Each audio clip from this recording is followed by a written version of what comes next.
Bonjour à tous. Merci de vous joindre encore à nous aujourd'hui pour ce court podcast sur un thème ultra important, là, la formation. Donc, le podcast aujourd'hui s'appelle Viser plus haut avec la formation professionnelle. Et pour en parler, on a décidé d'inviter Christophe Patte. Bonjour Christophe. Bonjour Étienne, merci pour l'invitation. Merci Étienne, merci XFIT pour ce nouveau podcast qui va nous permettre probablement d'éclaircir certains points de notre métier. Ben oui, puis qui sont ultra importantes, hein? La formation, en fait, continue est une obligation pour certains ordres professionnels ou des fédérations, je pense aux kinésiologues au Québec, et est aussi une excellente et bonne pratique pour les autres, donc pour les entraîneurs personnels, pour les coachs, par exemple, en France, parce que on évolue dans un domaine qui évolue à une vitesse de fou, hein, la santé, l'activité physique. Donc, la connaissance évolue rapidement, les enjeux évoluent rapidement, les interrelations entre tout évoluent rapidement. Moi, je ne suis pas un professionnel, mais assurément que c'est un domaine qui change énormément. Pourquoi, Christophe, on a décidé d'en parler avec toi? Alors, pour nous, en France, la formation est primordiale hein, pour les coachs sportifs. Donc, nous, en France, on dit coach sportif. Oui. C'est relativement important puisque on est diplômé d'État, donc on a des cursus qui nous permettent d'être diplômés d'État, mais que ensuite on n'a aucune obligation de mettre à niveau nos compétences ou nos connaissances.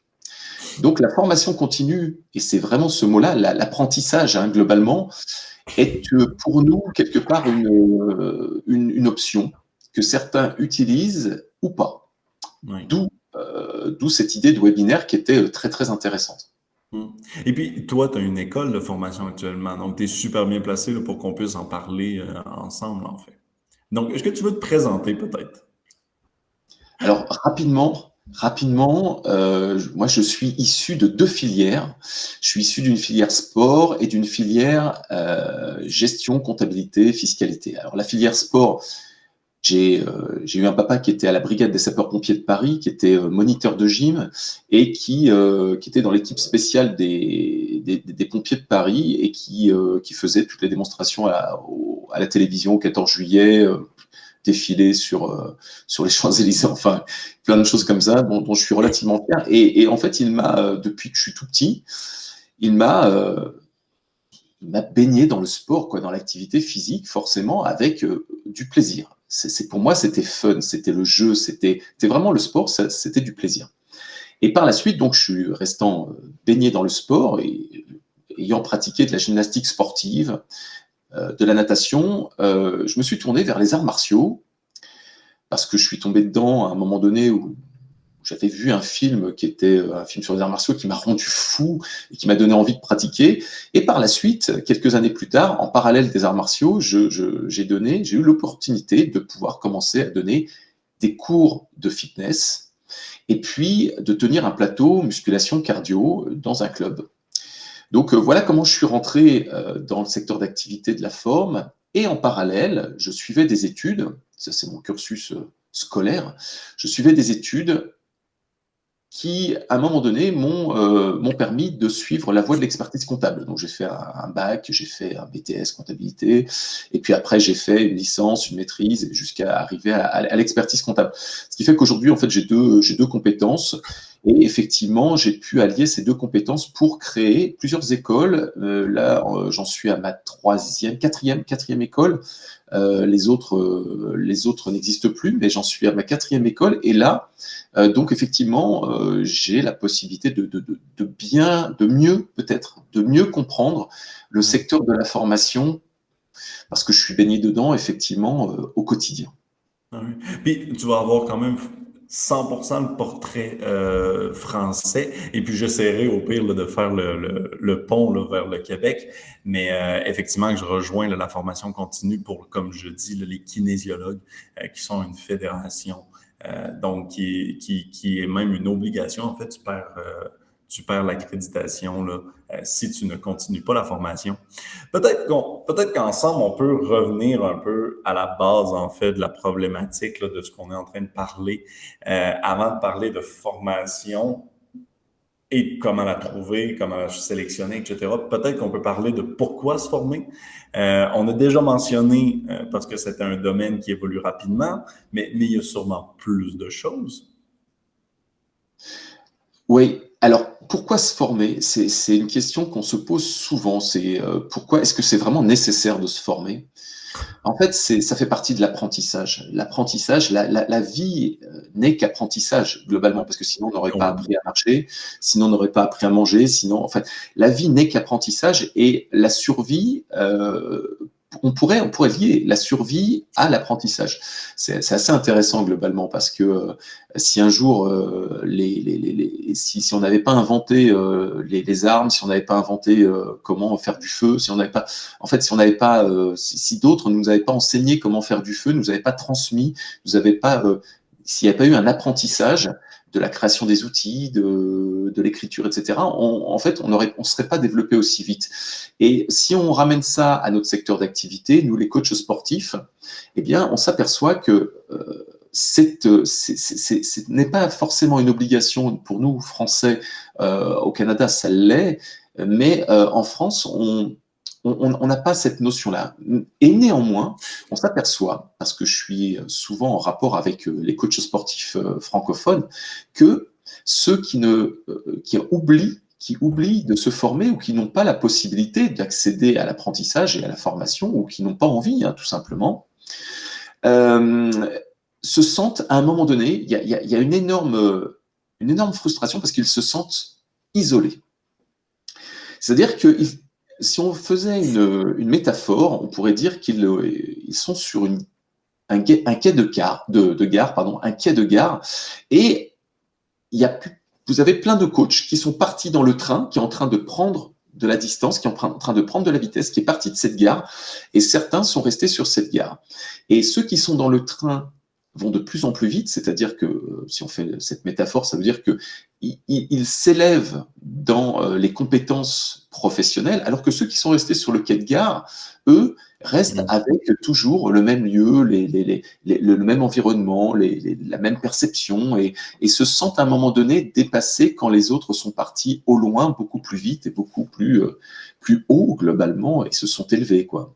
Oui, complètement. Puis surtout, tu dois le sentir à un moment donné que tu manques les nouvelles connaissances, les nouvelles tendances, etc. Donc, c'est sûr que tu te vois dans cette situation et donc automatiquement, même peut-être un système de retrait personnel, là, tu te retires toi-même un peu, tu restes sur le quai de gare là, pour reprendre ton image là, en tant que telle. Je veux dire, ça évolue tellement vite, on le voit bien. Là. Je le vois avec deux types de coachs. Les coachs qui sont dans les départements d'outre-mer, Guadeloupe, Martinique, La Réunion, etc., et qui régulièrement, lorsque je suis allé dans ces départements d'outre-mer, qui sont des îles hein, généralement, me disent « mais nous, on se sent complètement dépassé par rapport à vous, la métropole, mais vraiment, on se sent complètement à part. Et on se sent loin de vous quand on vous regarde, quand on regarde ce que vous faites, on a vraiment cette impression d'être en arrière par rapport à vous. » Et cette impression, on la retrouve aussi chez des coachs sportifs qui, en métropole, donc sur le territoire, le territoire européen, là, ici en France, sont dans des petites villes qui sont des villes excentrées par rapport aux grandes métropoles. Et eux, pareil, se sentent de plus en plus isolés et se sentent dépassés. Il y a ce sentiment de dépassement. Clairement. Puis en fait, c'est simplement obligatoire là, si tu te maintiens pas. Mais maintenant, peut-être qu'on comprend comment, ben, pas comment, mais pourquoi en fait. Peut-être qu'on peut s'attarder au comment. Parce que moi, j'ai souvent entendu dans mes différentes discussions avec des professionnels de l'activité physique, oui, mais comment trouver? Il y a de plus en plus d'offres. l'offre est diverse, l'offre est dans plein de milieux différents, plein de prix différents, sur plein de thèmes différents. Donc, peut-être, comment est-ce que concrètement, on peut donner des pistes aux professionnels pour trouver la bonne formation qui va être surtout complémentaire à ce qu'ils font? Parce que l'idée au final, c'est quand même de pouvoir la monétiser, entre guillemets, hein, dans le sens de pouvoir l'utiliser avec ses clients. Donc, comment est-ce qu'on peut trouver, comment qu'on peut offrir là, peut-être 2, 3 pistes à ce sujet-là? C'est toujours très très dur de parier sur une formation qu'on ne connaît pas. C'est un peu comme, si je devais faire encore une métaphore, c'est un peu comme si vous aviez devant vous un produit qui est magnifique, parce que le packaging est top, donc il est très très attirant, vous avez envie de l'acheter, et quand vous l'achetez, parce que le packaging est beau et qu'il est engageant, vous apercevez qu'à l'intérieur, le produit n'est pas si qualitatif que ça. Donc, le packaging, il y a un décalage entre le packaging et le contenu.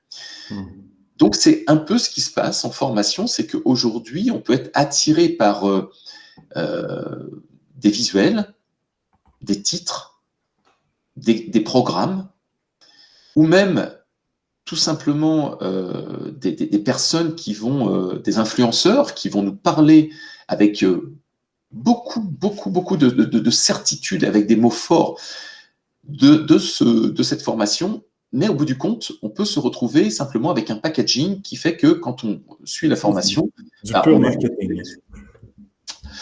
Et comment faire donc, pour répondre à ta question, comment faire pour justement déjouer ces biais cognitifs qui sont ni plus ni moins que du marketing, hein, et de se dire, est-ce que je vais avoir ce que le package me promet? Alors, il y a plusieurs méthodes. Ce que je suggère toujours aux coachs, c'est déjà dans un premier temps d'avoir l'avis d'autres personnes. C'est d'avoir ceux qui ont suivi cette formation, mais attention, ceux qui ont suivi la formation il y a peu de temps. Pourquoi? Parce que si on reprend des avis d'il y a 6 mois, 1 an, 3 ans, 4 ans, eh bien, il se peut que cette formation, elle ait été donnée par un autre formateur ou d'autres formateurs qui étaient peut-être très bons ou moins bons. Et donc, les avis sont des avis qui sont biaisés. Oui, parce que c'est pas juste le contenu, en fait, qui fait que la formation est intéressante et qu'elle va être riche en informations. En fait, il y a aussi le formateur, comment il transmet l'information. On sait tous qu'on apprend mieux avec un bon formateur qu'avec un mauvais formateur, là, tout simplement. C'est que si le formateur est bon, ou s'il convient à notre pédagogie ou à nos attentes ou à notre façon de communiquer, globalement, s'il est bon, on va en ressortir avec une énergie qui est une énergie de fou, quoi. C'est qu'on va avoir, on va être, comment dire, on va se sentir énergisé, stimulé, on va sentir notre confiance et notre estime personnelle monter en puissance. Et on va avoir envie de soulever le monde. C'est ça. Fait que le premier point, ce serait de prendre les avis les plus récents. Est-ce qu'on a d'autres techniques? Parce qu'en même temps, les avis peuvent peut-être être truqués aussi, ou du moins on peut croire qu'ils sont truqués. Est-ce qu'il y a d'autres trucs pour trouver des bonnes formations? Ce qui pourrait être intéressant, c'est un conseil que je donne souvent, c'est avant de vous engager sur du long terme, testez. Donc, demandez simplement à essayer, si ce sont des formations en e-learning, à essayer pendant peut-être le cursus pendant 1 semaine pour vous faire une opinion. Ou si ce sont des formations avec plusieurs modules, de vous inscrire et de payer un seul module, même s'il est plus cher que dans un package de plusieurs modules. Mais au moins, vous saurez si ça répond à vos attentes et vous ne serez pas engagé sur du long terme. Parce que de toute façon, contractuellement parlant, une fois que vous avez signé, vous êtes engagé. Donc, il faut ensuite assumer vos erreurs. C'est-à-dire que si la formation n'est pas bonne, vous avez signé. Et vous avez signé en tant qu'adulte. C'est-à-dire qu'on ne vous a pas mis un pistolet sur la tempe pour vous dire « signe et paye. Vous l'avez fait en tant qu'adulte, donc il faut aller jusqu'au bout et assumer ensuite. Moi, je rajouterais quand même aussi de faire confiance aux grandes institutions, aux grandes entreprises, je dirais, là, dans le sens où de faire confiance aux noms qu'on connaît, aux noms qu'on voit plusieurs fois. Et là, je nomme par exemple Christophe Batt, effectivement, c'est qu'on te voit souvent et puis on sait que t'es une école de formation qui est respectée, en fait. Et de prendre plutôt ces formations-là que ces académies ou ces écoles proposent, plutôt que d'aller vers des indépendants qui sortent un peu de n'importe où, que tu n'as aucune idée, à moins que vous les connaissiez et que vous soyez certain. Mais si vous les connaissez pas, moi personnellement, du moins, j'aurais beaucoup plus tendance à aller vers des écoles de formation reconnues. Est-ce que c'est un mythe? Est-ce que je fais de la discrimination ou est-ce que tu rejoins ce point-là? Je dirais plutôt, ne faites confiance que lorsque vous avez testé. C'est-à-dire que ne faites pas confiance à la réputation. C'est un point qui est intéressant, mais pour moi, je dirais, ne faites pas confiance aux formations Christophe Batz. OK. Testez. Testez et faites-vous votre propre opinion. Parce que, en fait, que ce soit nous ou même des petites enseignes ou même des grandes enseignes comme Les Mills International, en fait, ce n'est pas parce qu'en fait, on aura nous, je parle de nous, hein, Christophe Batz Formation, quand je dis nous, c'est toute l'équipe des formateurs.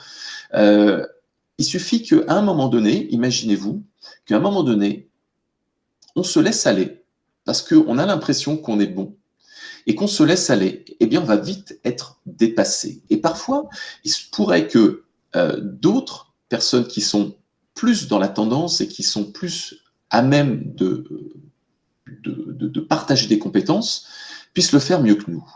Donc, alors, nous, on évite effectivement de tomber là-dedans parce que on se met régulièrement à jour, on est toujours en train de se former dans l'équipe, on est toujours en train de lire, on est toujours en train de chercher à s'améliorer. Encore, je sais pas, ces derniers jours, sur cette semaine, j'étais encore 3 fois même sur la même formation pour améliorer encore cette formation parce que j'ai lu des trucs qui pouvaient être bons et puis j'ai retiré les anciens, ceux qui étaient dépassés. Mais on pourrait être comme ça et on pourrait se dire, à un moment donné, finalement, on n'est pas si mal que ça et on se laisse aller. Et que d'autres pourraient être meilleurs. Donc, je vous dirais, à la rigueur, testez. Les petits nouveaux peuvent être très très bons, ça peut être des challengers, et c'est bien que nous, on s'intéresse aussi à ce que font les autres, parce que au moins, ça évite qu'on s'endorme. Et donc, ça nous permet, nous, de par notre expérience, d'avoir toujours un peu d'avance globalement, parce que c'est l'expérience qui fait qu'à un moment donné, quand on met à jour régulièrement nos contenus, grâce à l'expérience et à toute la pédagogie qu'on a pu développer au fur et à mesure du temps, hein, on n'est pas exceptionnel, hein, c'est tout simplement qu'on a aussi développé de la pédagogie. Voilà, on sent que derrière ça pousse quand même, hein, donc on a intérêt à être vigilant, et c'est pour ça qu'on cherche toujours à s'améliorer et qu'on ne fait confiance à personne, testez, je dirais, dans le domaine de la formation. Bon, super. Bah, puis ça, moi, la formation, je peux te rejoindre sur le point, effectivement, de toute façon, que il faut aussi trouver un formateur qui correspond à ton type de pédagogie, là, qui est ce que tu as dit récemment. Donc, je vais rejoindre ce point-là, là, assurément. Peut-être aussi, et puis tu vois, c'est drôle, chez XFIT, on s'est mis à faire ça dans tous nos podcasts, nos vidéos, nos webinaires, etc. On s'est fait dire à un moment donné, oui, mais là, moi, je me suis inscrit, mais au final, c'est juste en surface. Et donc, on s'est mis à ajouter au bout de chaque nom de formation, est-ce que c'est expert, intermédiaire, introduction, etc. Est-ce qu'il y a le même, là, ça c'est notre cas de XFIT, mais est-ce qu'il y a la même... Ben, en fait, ma question est juste comment est-ce que je fais pour savoir quand c'est creux comme formation et quand c'est de surface en tant que tel? Est-ce qu'il y a des trucs ou, encore une fois, j'essaye? Je pourrais difficilement répondre à cette question parce que aujourd'hui, on est vraiment on est vraiment dans le marketing à fond la caisse, dans le copywriting. Toutes ces méthodes-là, elles commencent à être très très connues et tout le monde, je le vois, hein, tous les marketeurs utilisent la même chose. Enfin, quasiment tous les marketeurs utilisent la même chose, les mêmes techniques. Ça devient de la standardisation. Alors, je dirais à la rigueur, méfiez-vous de ce qui est standard. Méfiez-vous de ce que quand vous voyez peut-être des choses qui se ressemblent avec toujours les mêmes techniques de communication, bah, ça ne reste que de la technique, que du marketing globalement. Et c'est une façon de vous attirer qui est une façon qui est peut-être qui peut, mais c'est pas sûr, laisser supposer que le contenu n'est pas à la hauteur des paroles. Mais savoir si c'est, y a que les avis, enfin, de ceux qui ont déjà vécu la chose ou de votre propre opinion si vous faites des tests, c'est-à-dire si vous testez quelques jours la formation ou à la rigueur, appelez le formateur. Nous, on laisse souvent dans Christophe Batz Formation, les personnes, on leur propose souvent d'appeler le formateur pour poser en direct leurs questions. Et donc, elles peuvent se faire leur propre opinion. Ça, c'est peut-être une technique, effectivement, de contacter les formateurs aussi, en plus d'avoir l'avis de plusieurs personnes qui ont suivi. Ouais, ça c'est sûr que ça peut être bon, effectivement, bonne idée d'appeler ou de vouloir parler avec la personne, effectivement. Et puis peut-être la grande question, en fait, que tout le monde se pose toujours, et puis qui est toujours le frein, je dirais. Quoi qu'en France, vous avez un système où est-ce que la formation peut être payée, là, des formations accréditées, je ne sais plus trop, mais ça coûte combien, en fait, se former? Ça coûte combien? Pourquoi? On a dit un peu pourquoi on le faisait, mais peut-être comment rentabiliser le coût. Un peu tout ça, en fait. Alors, se demander combien ça coûte la formation, c'est un peu comme demander combien coûte une voiture. Ça dépend. Et c'est, en fait, les prix sont tellement variables et un prix, ça ne veut absolument rien dire. Il peut y avoir des formations à petit prix qui sont très très bonnes et des formations à des prix qui sont parfois démesurés. Je vois des formations des fois passer, des formations à 10 000, 12 000 euros qui passent. Combien ça fait en dollars canadiens, 10 000 euros à peu près? 10 000 euros, ça doit faire au moins 14 000. 10 000 euros tout CAD, ça fait exactement 15 000.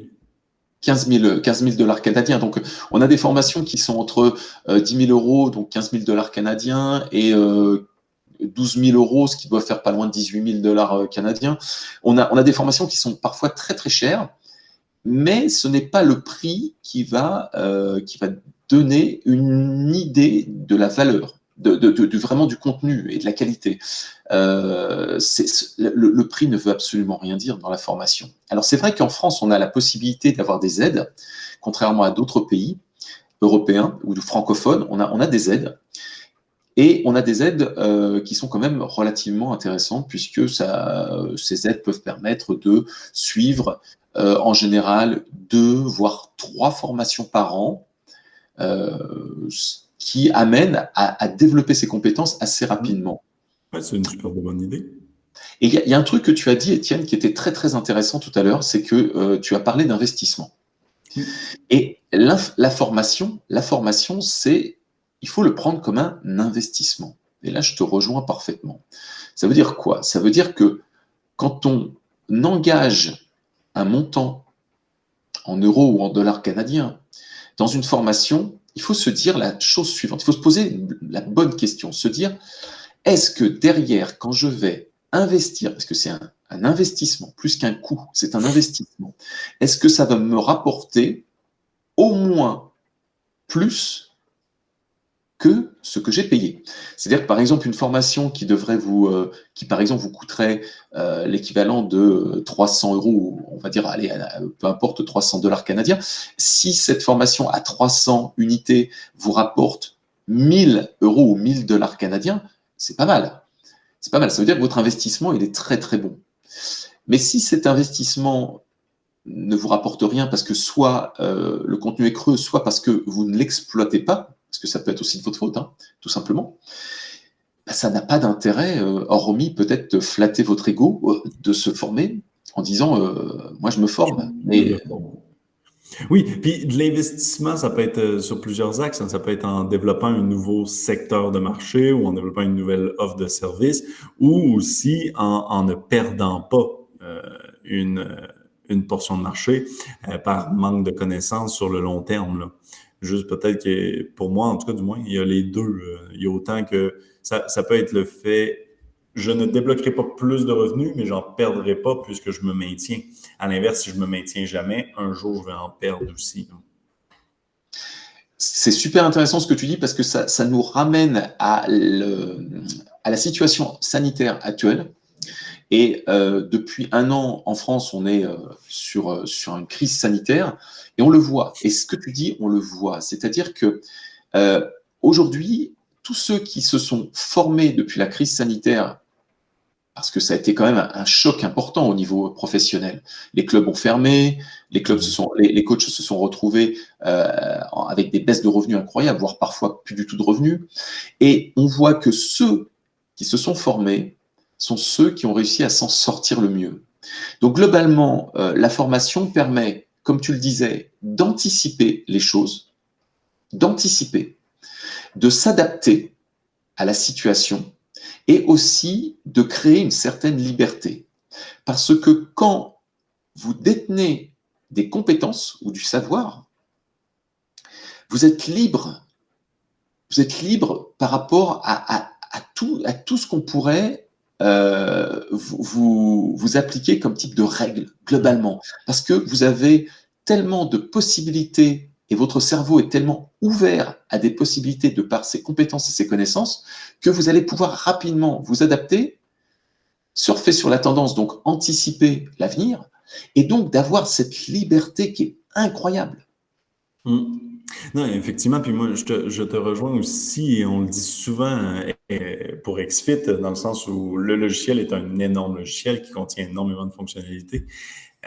Et puis, à chaque fois, les gens nous répondent qu'ils n'ont pas le temps, par exemple, de se former sur le logiciel. Donc, autant la base peut être prise en main très facilement, autant si tu veux amener le logiciel à un autre niveau, effectivement, ça te prend peut-être quelques vidéos de formation ou une discussion avec nous. Et puis, il y a des gens, effectivement, qui nous disent, non, mais je n'ai pas le temps. À tous les coups, on est comme, oui, mais si tu prends le temps, aujourd'hui, demain, tu vas avoir plus de temps parce que bien configuré, XFIT te permet de sauver quand même énormément de temps, là. Nos clients disent quand même comme 25 minutes par client par semaine. C'est énorme, mais pour ça, il faut que tu l'utilises. Et donc, un peu la même affaire. Des fois, il faut être capable de prendre un pas de recul pour après ça mieux avancer et avoir le gain, l'investissement, le retour, ROI, là, comme tout le monde dit, là, au final, là. Bah, XFIT, pour moi, c'est le même principe que la formation. Oui, Parce complètement. que je crois qu'il n'y a pas très longtemps, tu disais que vous faisiez 200 améliorations par an, c'est ça, je crois, hein. Exact. Et donc, sur XFIT, vous faites 200 améliorations par an. C'est un peu comme si, en fait, le cerveau apprenait. Vous améliorez, améliorez. Ce qui fait que, d'un point de vue rendu final, c'est une tuerie. C'est un avion de chasse, quoi, le produit que vous proposez au L'objectif. coach. Et voilà. Et effectivement, le temps que les coachs vont passer sur XFIT à préparer, qui peuvent estimer être du temps perdu ou du cassage de tête, au final, ça va être effectivement du temps rentable, ultra rentable, parce que par la suite, tout va être en pilote automatique et ils vont gagner énormément de temps. Donc, c'est exactement pareil. Ouais. Non, puis effectivement, puis on l'apprend peut-être pas assez, la formation continue, son importance, puis c'est heureux qu'on ait pris le temps, moi je pense, ensemble d'en parler puis de guider un peu.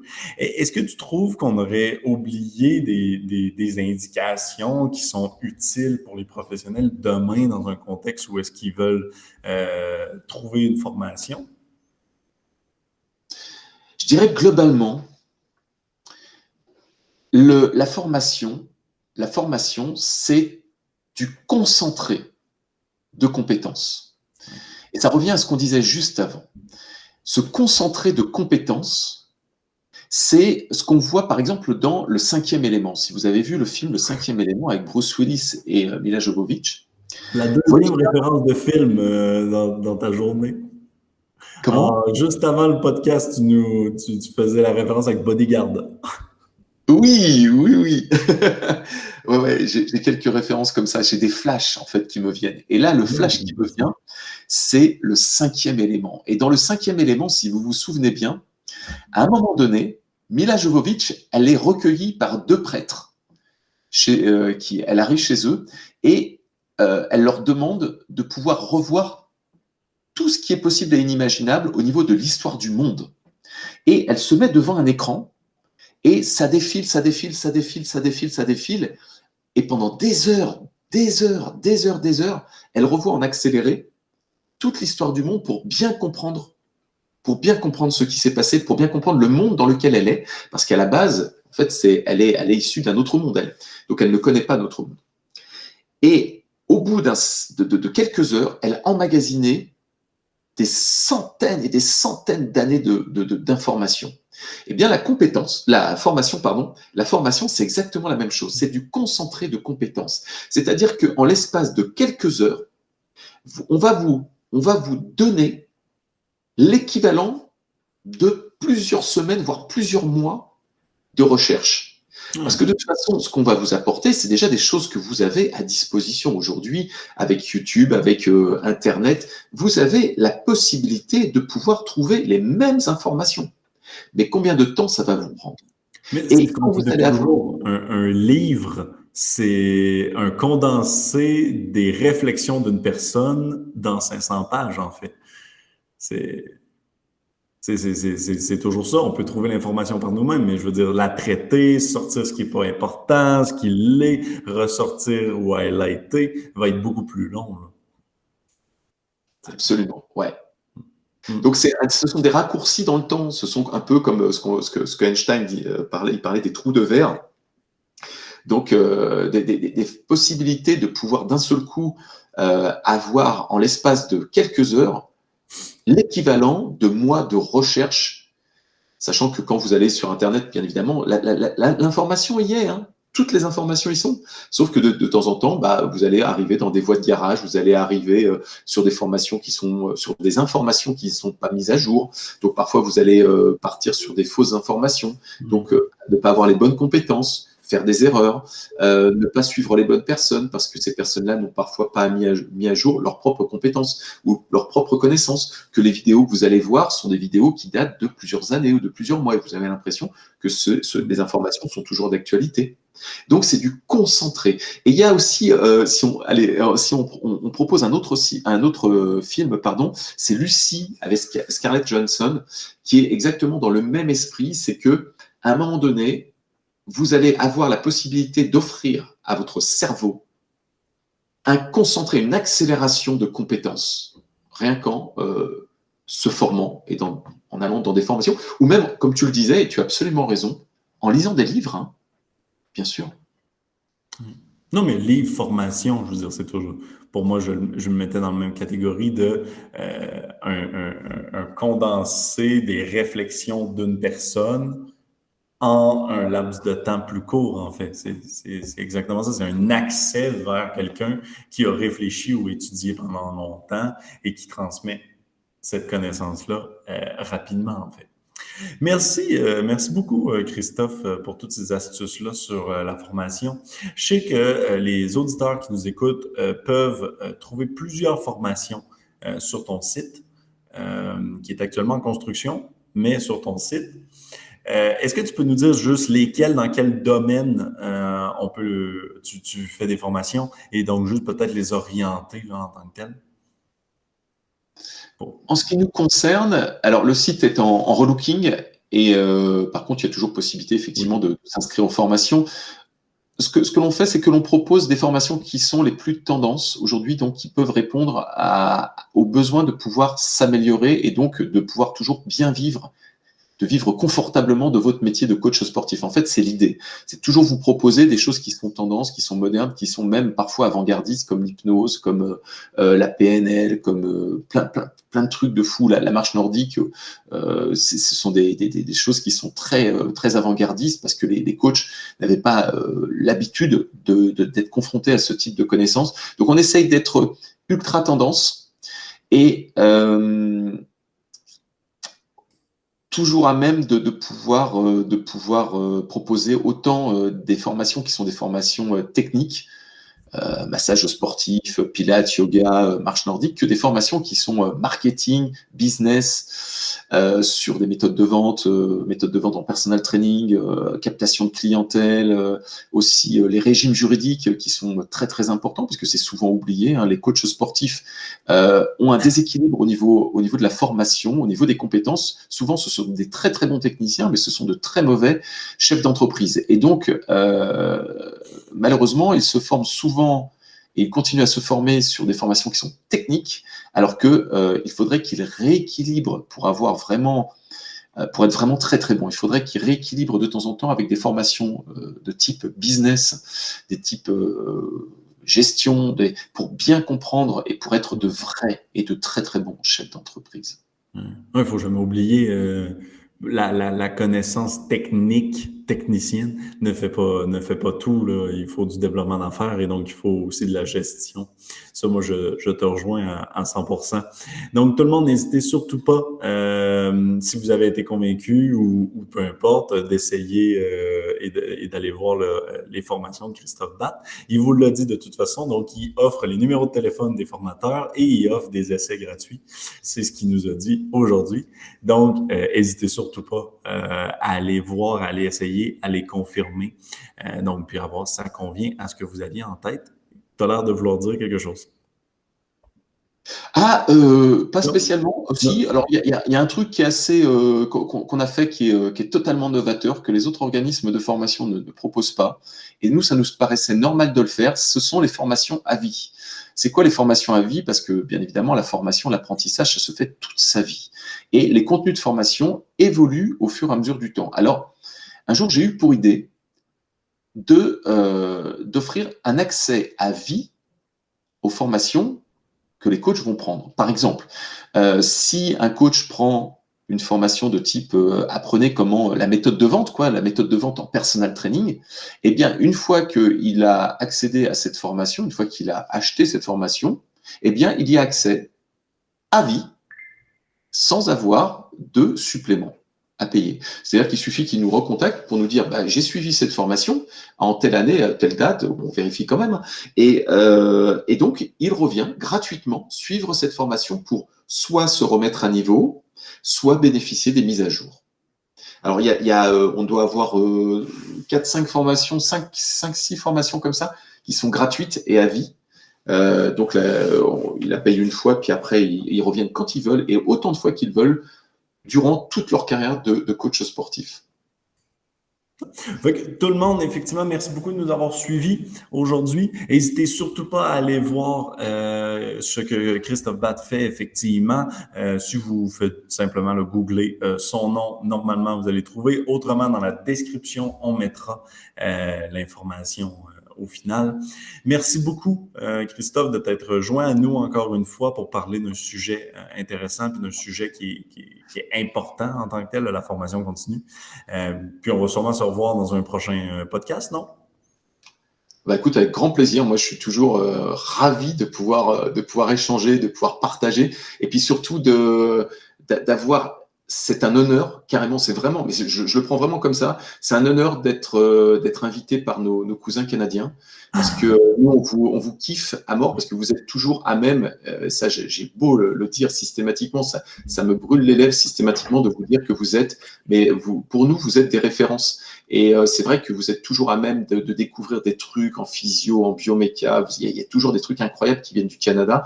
Donc nous, on se base énormément sur vous. Donc c'est un vrai honneur, non seulement d'être d'être invité régulièrement, mais en plus que vous invitiez, et c'est un hasard, des membres de l'équipe Christophe Batz Formation. Il y a Jérôme Poison, il y a Kevin Richard dernièrement qui était invité. Ça, c'est des membres de l'équipe qui sont des petites pépites aussi, moi que je kiffe également.